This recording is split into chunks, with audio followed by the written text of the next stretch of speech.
This is not the perfect voice.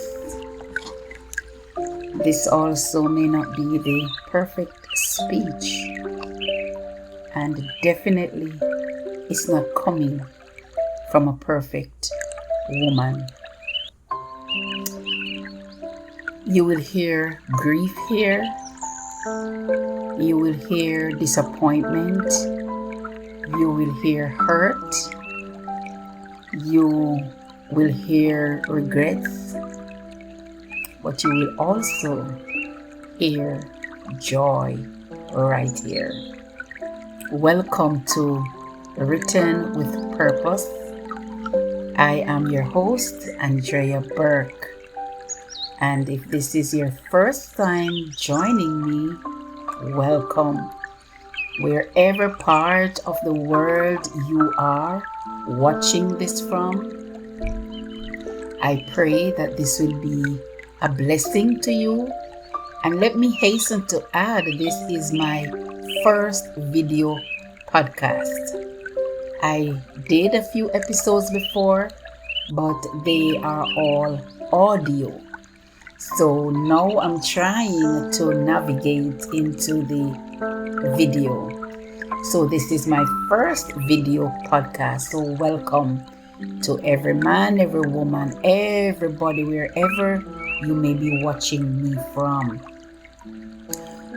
Good morning, good night, good afternoon, what time of day it is where you are. So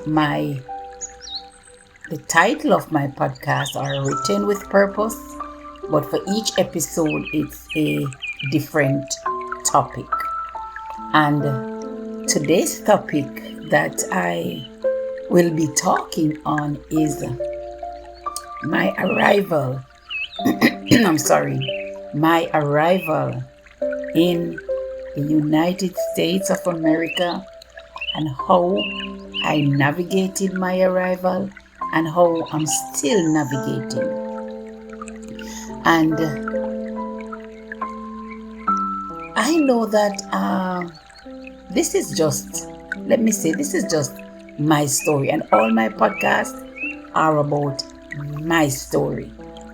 I have one person that reached out to me that wants to be a guest on my podcast, but as soon as I get all things set up in the right format, then I will be adding guests to my podcast. But Father, I pray that you bless every listener that shall be listening or watching to this. I pray that this will be a divine blessing to them in Jesus' name. When I came to America, I didn't came here, or I didn't left Jamaica with an intention of chasing opportunities. Or we know that the norm is that everybody that comes here is looking a better life, all of us. But initially for me, that was not my purpose. I didn't arrive here saying I'm looking opportunity, or I didn't arrive with a opportunity plan or a strategy or a blueprint. I arrived with one dream. And that dream was to be with my sons, my two sons. So they had migrated here a few years before with their father, and I had only seen them once for a few days since their migration. So I was longing for them. I missed them. And yes, a mother's heart can stretch across the oceans, but it never stopped aching. So my heart never stopped aching for my sons, and that was my dream. So I came, and I got here. But sometimes the places that you expect to be safe or you'll be safe in, they aren't. So I had hope. So when I originally came, I stayed between my grandmother and my aunt. So my grandmother was my original place to stay. So I was between her and my aunt. And in all honesty, it didn't work out well, with no animosity or anything, but it did not work out well. So, and we know that's life. Not everything goes according to plan. Not everything goes the way that we expect it to go. And in the moments when things are not working according to how we expected, sometimes we feel heartbroken. Sometimes we feel we will feel disappointed. And sometimes you also sometimes feel hurt. But I have a mantra that I hold on to.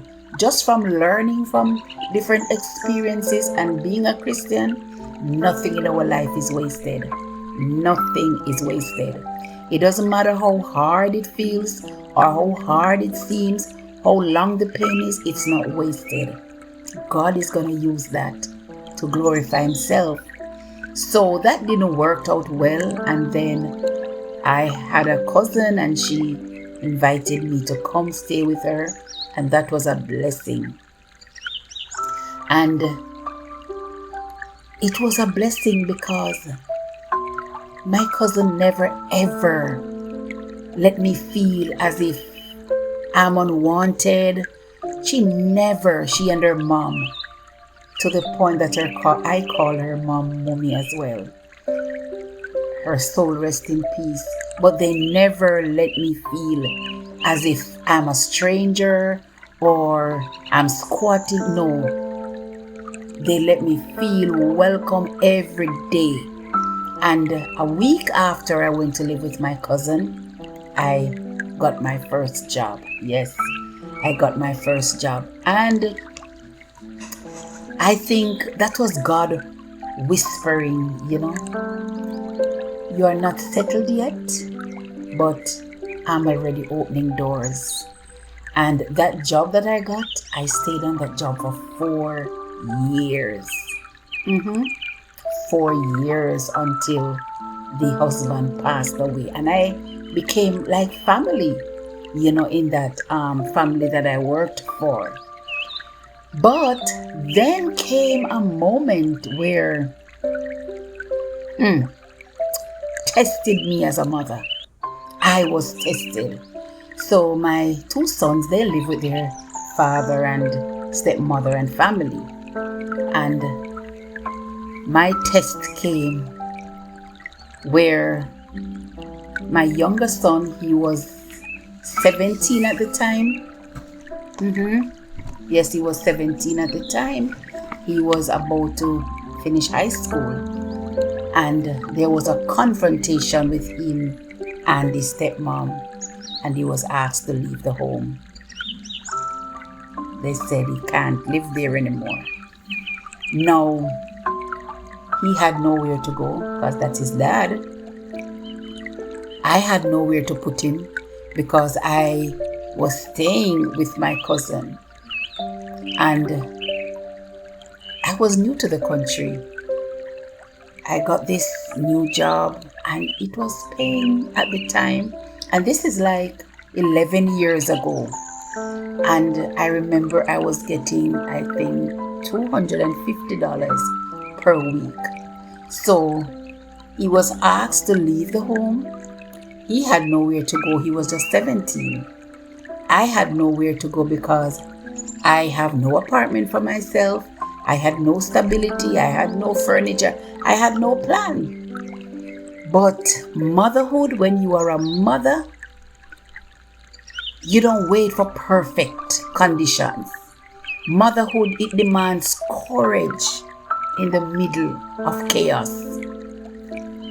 And so in the middle of the chaos, with me being here new, not knowing what to do. I have nowhere for myself, but I had to find courage. And thank goodness he had this little, high school girlfriend. And her mom said they had a room that they had rented to someone, but the person was not yet occupying. So they put a little bed and allowed him to stay in there until the person is ready. So that was a blessing. So in between that time, we were looking for somewhere. And here I was wondering, God, I'm only working $250 per week. How am I gonna pay rent? So every day I was in Brooklyn and he was in the Bronx. So every day after work, I would come to the Bronx and we would walk and we would look if we find anywhere, until one day I got fed up because we couldn't get anywhere. But when I went back, my son called me and he said to me, Mommy, I found somewhere. And we got somewhere. And it was sublet apartment, so we got our own room and a bathroom, but the kitchen and everything else we had to share. So we had to make do. And this was $750 per week. Now I was working $250 per week. So 3 weeks of that is for the rent, and then the next $250 is to feed us, and he's going to school. Well, thank God he was doing his part-time job. I think it was McDonald's at the time. But then we got the room, but then here comes the test. Because we got the room, we got an empty room. It was not furnished. No bed. We had no bed, nothing. It was empty. All I had was a bag with my clothes in it. And we slept on the floor. Yes, we slept on the floor. And the bag with my clothes was my pillow. So the person that had, allowed him to stay at their home for a while, when they brought us, because it was in the summer and it was hot, they brought us a little AC unit. And would you believe it, 11 years later, that AC unit is still running? Yes. And they brought us a little blow-up bed, but it's like it's for kids. It was very small, and they gave us 2 sheets. So the blow-up beds, they were too small, so we had to sleep just on the floor. Now, I had knee issues, so when I go down on the floor, it was hard to get up. So my son had to pull me up when I go down there. So I got up one morning and I said to the Lord, I said, God, I can't do this anymore. We can't sleep on the floor anymore. We had nothing. And so I remember, because I had opened an account and I had $200 in the account. And I went to the bank to withdraw it, but I had left my passport by my cousin. And so they wouldn't give it to me. Then they asked me some security questions and the bank gave me $100. So I have the $100 and I said, I'm gonna walk to see if I can find a bed. And I walked in the area. We were a very busy shopping area, so I went to all the stores. My $100 could not give me anything. And so, even though it was uncomfortable sleeping on the floor, it was humbling. It was humbling. And I remember thinking, at least I'm together with my son. At least I know that he's safe. At least this is our space. Nobody can tell him to leave. And so the lesson from that is that sometimes God gives you spaces before he gives you the stuff. Hey, that's a word. Sometimes God gives you spaces before He gives you the stuff. And so we had the space, but we had no stuff. So the bank gave me the $100 and I couldn't find anything for my $100. So I called up a friend and I was telling him my situation, who lives around the area. But he didn't have a solution. So then I called his wife, because we're all friends. And I was telling her my situation. And I was telling her that I have $100 and, I'm trying to see. She said to me, okay, she's gone to a thrift shop to see if she find anything for me. So I should just hang on until she called me. And so I waited, and then minutes passed, she called me back. When she called me again the next time, she said she was excited. And she said, Sister Andrea, get on the train and meet me here and meet me there. I didn't even know where to go, but I eventually found it. So when I met up with her, she said to me that she went to the thrift shop. And when she went to the thrift shop, they didn't have anything. And she was walking back. On her way back to her car, she saw like a group of women talking. So as she passed, she heard one of the women said that she had some furnitures that another place is supposed to come and get. They didn't come, so she came to find out why they didn't come. However, the place was closed. So my friend, she turned back and she said to the lady, I overheard your conversation and I have a friend who is desperate. The lady gave her her number and an address and said, give this to your friend and tell her to meet me here.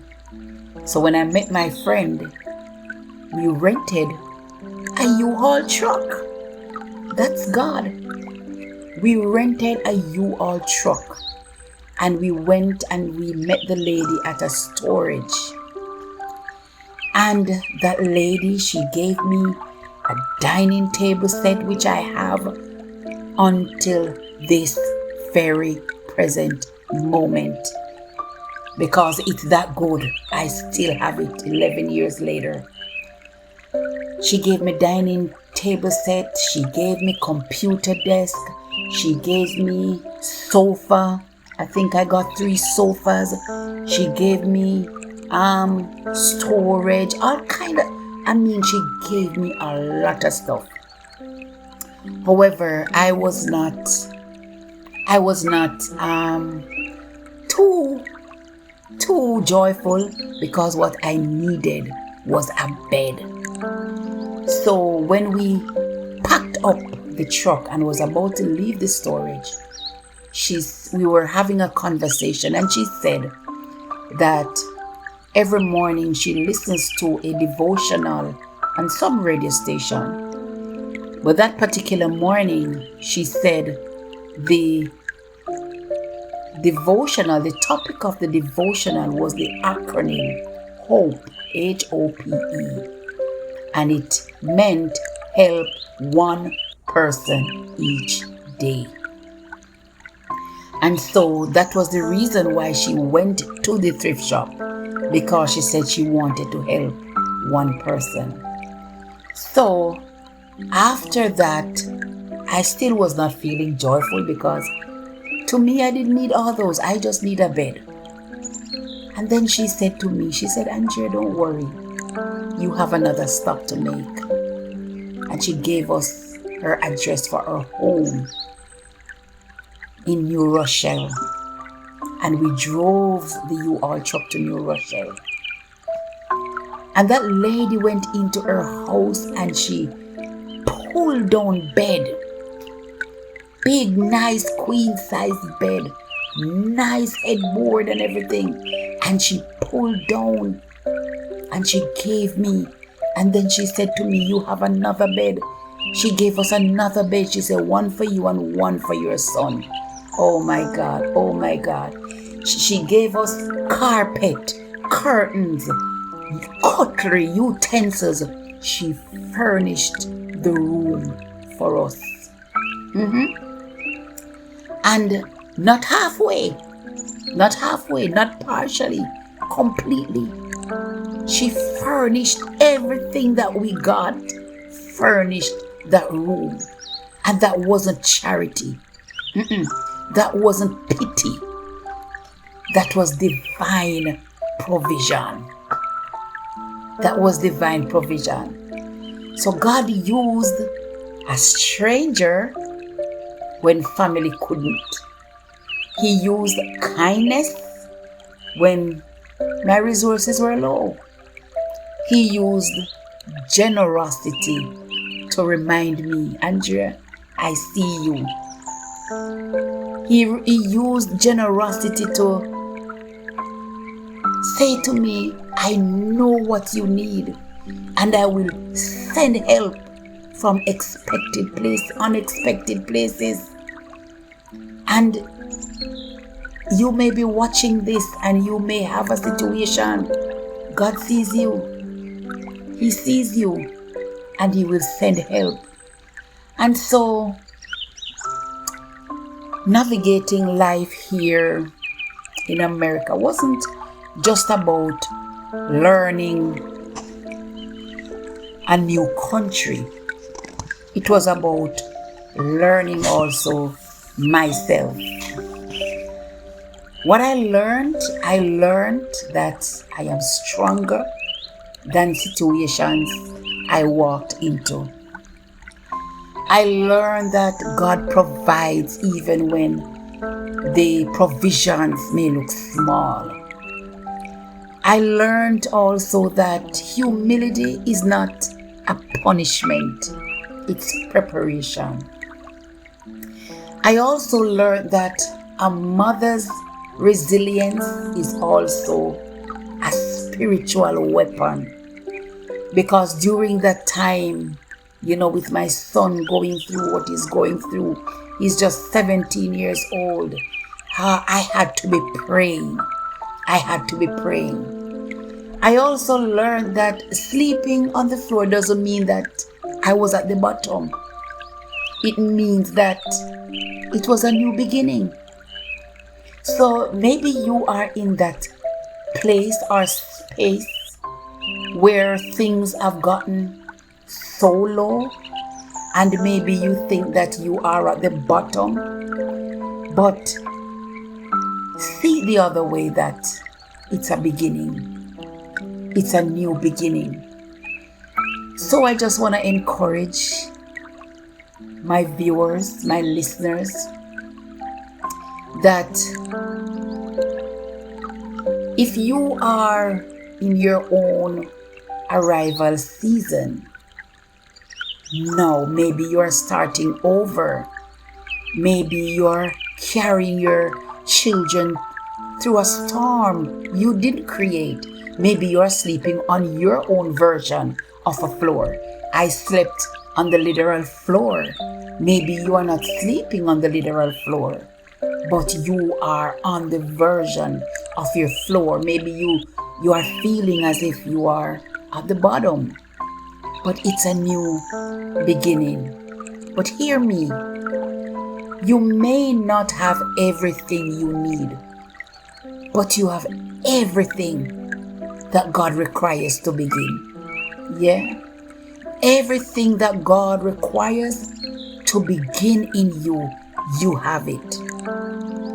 Sometimes beginnings are messy. Sometimes beginnings can be uncomfortable. But beginnings are humbling. And beginnings are holy.